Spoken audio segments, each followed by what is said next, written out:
Julian Assange tiene que esperar más para saber si será extraditado a Estados Unidos o no. Los jueces del Tribunal Superior de Londres reservaron su decisión después de 2 días de audiencia, donde Estados Unidos justificó de nuevo la extradición por la publicación de documentos clasificados. Ucrania niega haber perdido la localidad de Krinky, en la orilla oriental del río Dnipro, luego que Rusia afirmara haberse apoderado del territorio. Un nuevo choque por el relato luego que Moscú consiguiera tomar posesión de la ciudad de Avdiivka, lo que ha provocado la huida de numerosos civiles hacia el oeste. Y en Francia los restos del resistente armenio Misak Manushian y de su esposa ya fueron llevados al Panteón, en un homenaje a los extranjeros que combatieron por la liberación del país frente a los nazis. La ceremonia concluyó con un discurso del presidente francés. Bienvenidos a un nuevo informativo de France 24, yo soy Rodrigo Sedano y es un placer acompañarles. Empezamos en Reino Unido, donde la justicia británica reserva su decisión sobre el futuro del fundador de Wikileaks, Julian Assange. Concluyeron hoy las audiencias en Londres después de 2 días de audiencia y los jueces no han dado fecha para entregar su veredicto sobre la extradición y el derecho a apelación en caso de ser confirmada. El gobierno de Estados Unidos busca llevar a Assange ante la justicia estadounidense tras la publicación de cientos de miles de documentos confidenciales. Nuestra periodista en Londres nos da más detalles. En el Tribunal Superior de Londres concluyó el segundo día de audiencias en esta larga lucha legal de Julian Assange para evitar su extradición a los Estados Unidos. Hoy tocó el turno de los abogados del gobierno estadounidense que aseguraron que no hay motivaciones políticas detrás de los cargos que se le imputan a Julian Assange y aseguraron que Wikileaks y Julian Assange promovieron el hackeo de decenas de miles de documentos confidenciales militares de las guerras de Irak y Afganistán. Además, uno de los abogados del gobierno estadounidense no pudo dar garantías de que si Julian Assange es extraditado a Estados Unidos no enfrentaría la pena de muerte. Decenas de simpatizantes se dieron cita el día de hoy a pesar de la lluvia y corearon "Liberen a Julian Assange". Recordemos que el fundador de Wikileaks se encuentra en una prisión de alta seguridad cerca de Londres desde hace casi 5 años. En las próximas semanas, los jueces de este tribunal decidirán si aceptan la apelación completa para evitar la extradición de Assange a Estados Unidos. Mientras tanto, su esposa Estela asegura que su esposo se encuentra en un estado de salud delicado y que no soportaría esta extradición a Estados Unidos. Julian Assange no se presentó en la corte ni siquiera a través de video debido a su delicado estado de salud. De ser extraditado a Estados Unidos, enfrentaría 17 cargos de espionaje y hasta 175 años de prisión. Hablamos ahora de la guerra en Ucrania. El miércoles este país negó la caída del pueblo oriental de Krinky, en la orilla este del Dnipro, en la región de Jersón, en manos de las tropas rusas. Esto después de que Moscú afirmara que se había apoderado del territorio. Afirmaciones que se producen mientras el presidente Volodymyr Zelensky advirtió que sus recursos son escasos después de que Rusia se hiciera con el control de la ciudad de Avdiivka, en la región de Donetsk. Vamos ya con el informe. En este video publicado en internet por un soldado ruso, este declara que su brigada ha tomado la aldea ucraniana de Krinky, un lugar estratégico en la región de Jersón, en el sur de Ucrania. Afirmaciones respaldadas por el Ministerio de Defensa de Rusia, que insiste en que ahora controlan la aldea, pero desmentidas rotundamente por el mando del ejército ucraniano en el frente sur. Informamos oficialmente que esta información no es cierta. Las fuerzas de defensa del sur de Ucrania mantienen sus posiciones en Krinky. Las afirmaciones de Rusia sobre el avance se producen pocos días después de la caída de la ciudad oriental de Avdiivka, en la región de Donetsk, tras meses de intensos combates, en los que, según Ucrania, sus soldados se retiraron para salvar sus vidas. Con la ciudad arrasada casi por completo, casi toda su población se ha marchado. El presidente de Rusia felicitó a sus tropas por el avance en Avdiivka y afirma que Moscú seguirá presionando en Ucrania. En cuanto a la situación general en Avdiivka, este es un logro significativo y los felicito. Realmente necesitamos ampliar este triunfo. Sin embargo, cualquier expansión debe ser muy bien preparada, con el personal, el hardware y la munición adecuados. Por su parte, el presidente Zelensky no ha ocultado que los recursos de Kiev en el frente son escasos y sigue pidiendo ayuda militar a sus aliados. Lo hemos podido ver en las pantallas de France 24. Francia rindió homenaje a Missak Manouchian, llevando su ataúd y el de Méline, su esposa, al Panteón, donde se encuentran los restos de grandes figuras de la historia francesa. Manouchian es una figura de la resistencia de origen armenio que luchó contra las fuerzas nazis. Vamos a conectar con nuestra corresponsal en París, Erika Olavarría. Erika, ¿cuáles han sido los momentos clave de esta ceremonia que hemos podido seguir aquí en directo en France 24? Rodrigo, ¿qué tal? Buenas tardes. Ha sido una ceremonia muy simbólica, nos lo habían dicho desde el Palacio del Elíseo, que iba a poner en el centro las 3 etapas de la vida de Manouchian, el hecho de haber sobrevivido al genocidio armenio, luego su llegada por elección a Francia, un país que él admiraba, su cultura, sus escritores, y finalmente ese compromiso que él tuvo con la resistencia a la ocupación nazi y al gobierno de Vichy.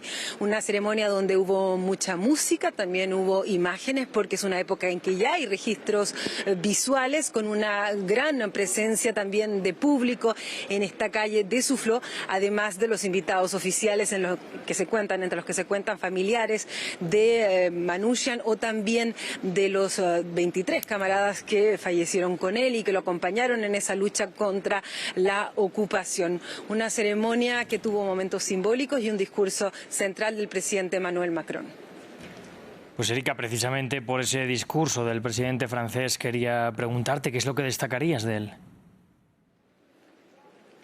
Sí, nos poníamos la pregunta antes de escucharlo de lo que iba a decir el presidente, pues con esa facilidad que él tiene para realizar este tipo de discursos, para la oratoria.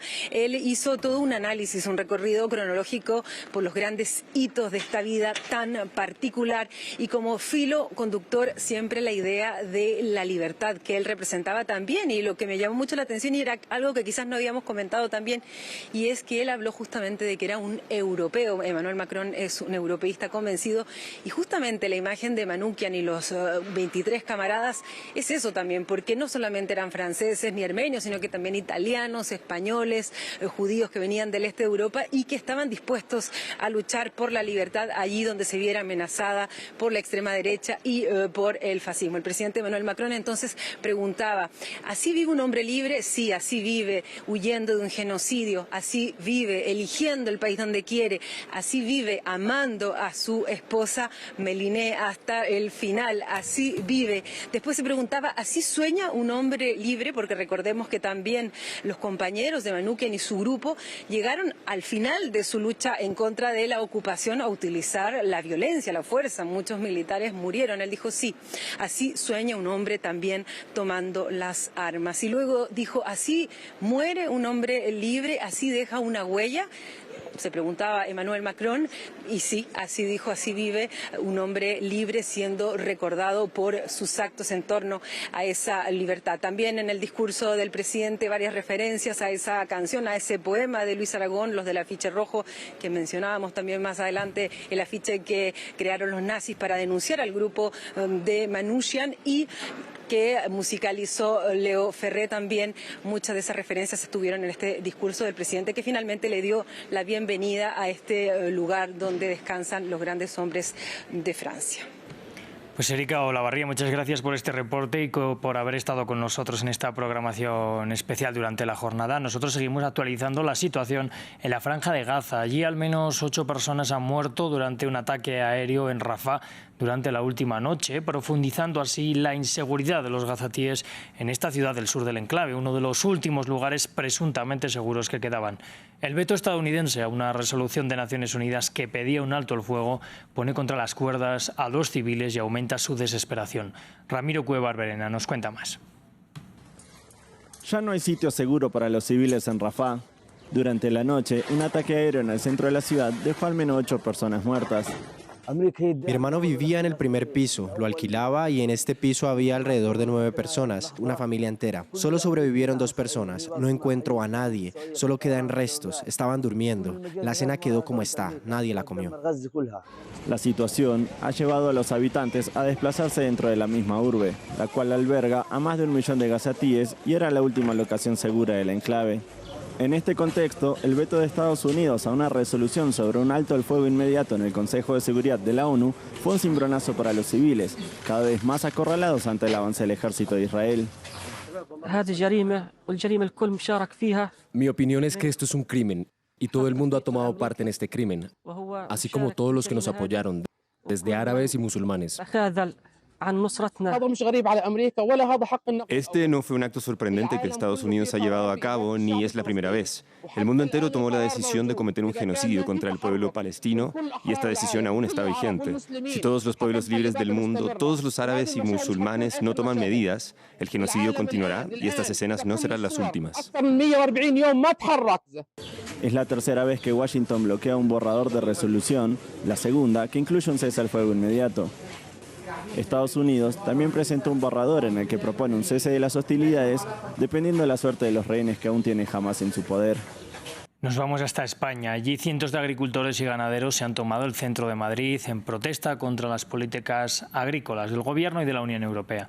Entre las demandas de los trabajadores del campo se encuentra el que se aplique efectivamente una ley que garantiza que los compradores mayoristas paguen precios justos por los productos, además que se establezcan medidas que reduzcan los costos de producción. Nuestra corresponsal en Madrid, Marina Colorado, nos amplía. El campo se moviliza y llega hasta el corazón urbano de España. Cientos de agricultores y cientos de tractores han confluido de todas partes del país en la céntrica Puerta de Alcalá de Madrid con la esperanza de llegar hasta el Ministerio de Agricultura de España para hacerse oír, porque sienten que quienes toman las decisiones aquí en el centro del país no están escuchando sus peticiones y demandas. Que estamos trabajando con unos costes de producción por encima de lo que nos están pagando por los productos, y luego que son todo trabas. Este año ha venido mucho grano de fuera y a unos precios que no se puede competir con ellos. Que si el campo no siembra y no planta, ellos no van a comer. Las soluciones parciales que ha dado hasta ahora el Gobierno, como flexibilizar la burocracia o aumentar los controles para evitar que los productores vendan a pérdidas, no calman los ánimos de un sector que en España se enfrenta a una falta de relevo generacional. 6 de cada 10 agricultores en este país se jubilarán antes de que acabe esta década. Hoy por hoy te puedo decir que voy a poner todo de mi parte para que mis hijas cojan el testigo, por la importancia, por el compromiso y por todo lo que debemos a nuestros mayores, por ese trabajo que se ha hecho en el campo. No, yo no le recomiendo a nadie ser agricultor. Yo no me queda más remedio, me gusta mucho, voy a pelear hasta el último momento, pero estamos ya no podemos más. Se espera que los bloqueos y las protestas que entran en su tercera semana continúen durante todo el mes de febrero y que el día 26 se una también el sector de la pesca, fecha en la que se darán cita en Bruselas todos los ministros de Agricultura, Ganadería y Pesca de la Unión Europea. Y América atraviesa una complicada semana debido a fenómenos climáticos. Mientras ciudades como Lima, en Perú, presentan jornadas de altas temperaturas, en países como Bolivia y Ecuador hay muertos y evacuados debido a las inundaciones. Martín Gripo con los detalles. América sufre las consecuencias de la crisis climática.